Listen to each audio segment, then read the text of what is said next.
N അശോകന്റെ മാധ്യമജീവിതം അരനൂറ്റാണ്ടിലേറെയായുള്ള ഇന്ത്യയുടെ ചരിത്രം കൂടിയാണ്.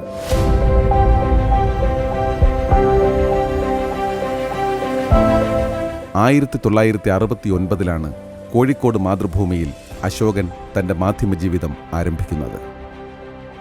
കേരളത്തിൽ വിവിധ ബ്യൂറോകളിൽ മാധ്യമപ്രവർത്തകൻ എന്ന നിലയിൽ വ്യക്തിമുദ്ര പതിപ്പിച്ച അദ്ദേഹം 1981 ഡൽഹി ലേഖകനായി.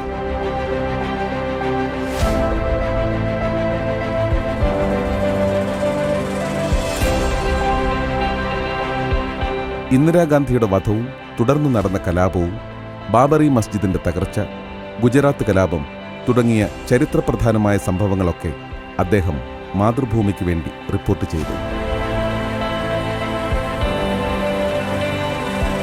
ഇറാഖ് കുവൈറ്റ് യുദ്ധത്തിൻ്റെയും കാർഗിൽ യുദ്ധത്തിൻ്റെയും ഒക്കെ വിശദാംശങ്ങൾ അശോകന്റെ വാർത്തകളിലൂടെയാണ് മാതൃഭൂമിയുടെ വായനക്കാർ വായിച്ചറിഞ്ഞത്. 25 വർഷക്കാലം ഡൽഹി കത്ത് എന്ന വിശകലന പംക്തി അദ്ദേഹം കൈകാര്യം ചെയ്തു. ഡൽഹി കത്ത് പുസ്തകമായി പ്രസിദ്ധീകരിച്ചിട്ടുണ്ട്.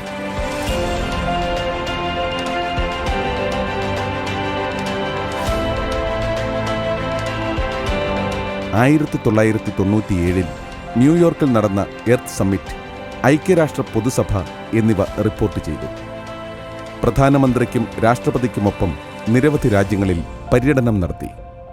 അരനൂറ്റാണ്ടിലേറെയായി ദേശീയ രാഷ്ട്രീയത്തിനും രാജ്യത്തിന്റെ ഗതി നിർണ്ണയിക്കുന്ന ചരിത്ര സംഭവങ്ങൾക്കുമൊപ്പം നടന്ന മാധ്യമപ്രവർത്തകനാണ് എൻ അശോകൻ. പത്രപ്രവർത്തന രംഗത്തെ അദ്ദേഹത്തിന്റെ സുദീർഘമായ സംഭാവനകളെ മാനിച്ച് സ്വദേശാഭിമാനി കേസരി പുരസ്കാരം നൽകി സംസ്ഥാന സർക്കാർ ആദരിക്കുന്നു.